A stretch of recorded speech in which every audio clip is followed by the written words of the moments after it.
quel sens Jéhovah a-t-il formé la terre pour être habitée? Souvent, on n'accorde que peu d'attention à l'eau, car elle est plus abondante sur Terre que n'importe quelle autre substance. Elle est pourtant indispensable à la vie. Voyons de plus près ce qu'elle peut nous apprendre sur son concepteur. Dans un simple verre d'eau, il y a plusieurs milliers de milliards de molécules. La conception de ces molécules est simple en apparence, 2 atomes d'hydrogène liés à un atome d'oxygène. L'oxygène a une charge légèrement négative, l'hydrogène une charge légèrement positive. Ces charges opposées s'attirent mutuellement comme de minuscules aimants, formant ce qu'on appelle des liaisons hydrogènes. Que produit cette conception simple mais élégante? Quand elle refroidit, l'eau se contracte et sa densité s'accroît. Cependant, contrairement à la plupart des autres liquides, quand sa température atteint le point de congélation, l'eau se met à augmenter de volume. À quoi est dû ce phénomène inattendu? Lorsque l'eau se transforme en glace, les liaisons hydrogènes entre ces molécules se verrouillent par endroits, se cristallisant en une structure très lâche. En raison de cette conception hors du commun, la glace est moins dense que l'eau et elle flotte à sa surface. Si tel n'était pas le cas, une bonne partie de l'eau des lacs, des fleuves et même des océans finirait par se changer en glace. Mais Jéhovah a créé un isolant naturel qui protège la vie dans l'eau qu'il recouvre. Assurément, la sagesse de Jéhovah se voit dans la façon magistrale dont il a conçu la mer et les sources d'eau. Il ne pourrait pas y avoir autant d'eau sur la Terre si elle n'était pas placée exactement là où elle est dans le système solaire, à 150 millions de kilomètres du Soleil. Si la Terre était située seulement 5% plus près du Soleil, une chaleur brûlante aurait rendu la vie impossible. Si elle était ne serait-ce que 1% plus loin du Soleil, d'immenses couches de glace recouvriraient une bonne partie du globe en raison des températures glaciales. Jéhovah a en outre fait la Terre juste à la bonne taille. Légèrement plus volumineuse, elle aurait une gravitation plus forte.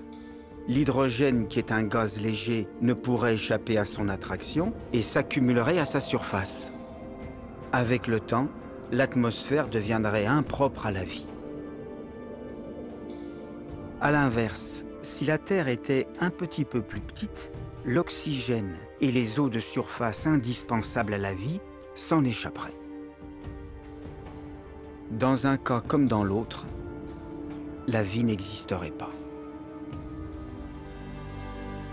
Tant la taille de la Terre que sa distance par rapport au Soleil révèle que Jéhovah a formé notre planète pour être habitée. Tournant autour de notre planète, nous avons un témoin fidèle du fait que Jéhovah a conçu avec soin notre demeure terrestre. Mais la Lune, n'est-elle là que pour embellir le ciel? Le psalmiste déclare que Jéhovah a fait la Lune pour les temps fixés. Quel est son rôle?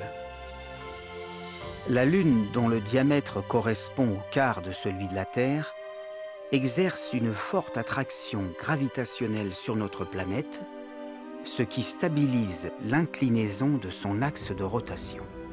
Sans la Lune, l'axe de la Terre oscillerait sur des milliers d'années de près de 0 degré à environ 85 degrés. Cela aurait des conséquences dramatiques sur le climat. Les températures atteindraient des sommets sur une partie de la Terre, tandis que sur l'autre, elles descendraient très bas. La Lune contribue à la stabilité du climat et des saisons. Elle est à la fois belle et essentielle à la vie. C'est à juste titre que la Bible la qualifie de témoin fidèle dans les cieux nuageux. Quand vous entendez le léger murmure de l'eau,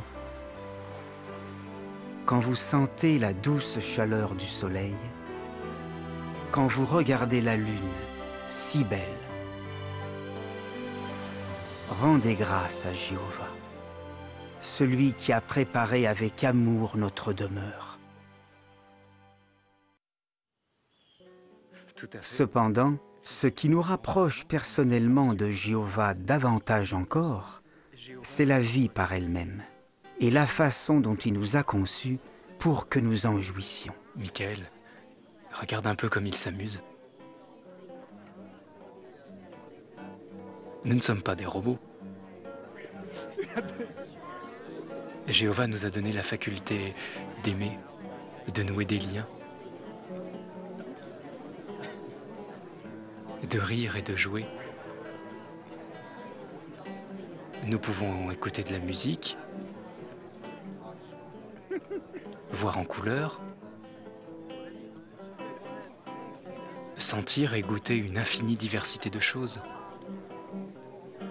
Ces capacités ne sont pas indispensables à la vie, mais elles la rendent plus agréable. À quoi pourrait ressembler la vie sans toutes ces choses merveilleuses ?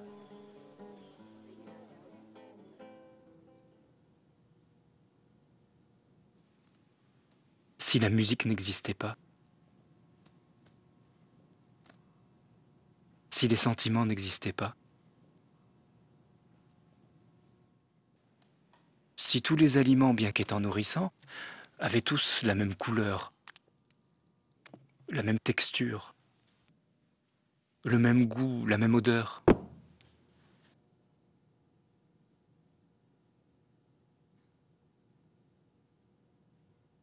Ça serait pas marrant. On réussirait à survivre, mais est-ce que la vie serait aussi belle ? Jéhovah a rendu la vie tellement agréable sur la terre. Pas étonnant qu'on ait envie de vivre éternellement. Rappelle-toi ce que le roi Salomon a dit.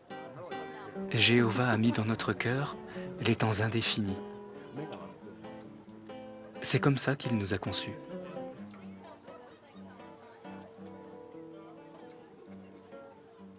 Plus nous observons la création, plus nous comprenons que la vie est un don, conçu pour notre bonheur.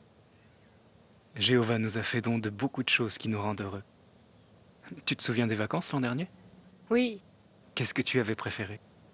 toutes nos randonnées, la plage, les couchers de soleil, regarder la nature et tout ce qu'on a mangé. Eh oui, ce sont souvent les choses les plus simples qui nous attirent. Jéhovah voulait que nous puissions apprécier la vie. Et nous pouvons le voir à travers l'étonnante variété des formes de vie sur Terre. La diversité visible dans le règne animal est stupéfiante.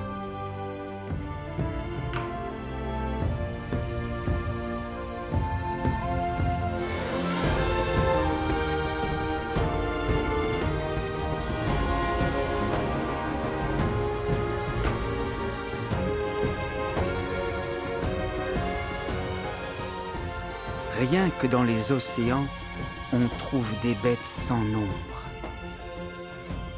Des créatures vivantes, tant petites que grandes. Les eaux regorgent de vie. Les œuvres de Jéhovah, nombreuses et variées, sont prodigieuses.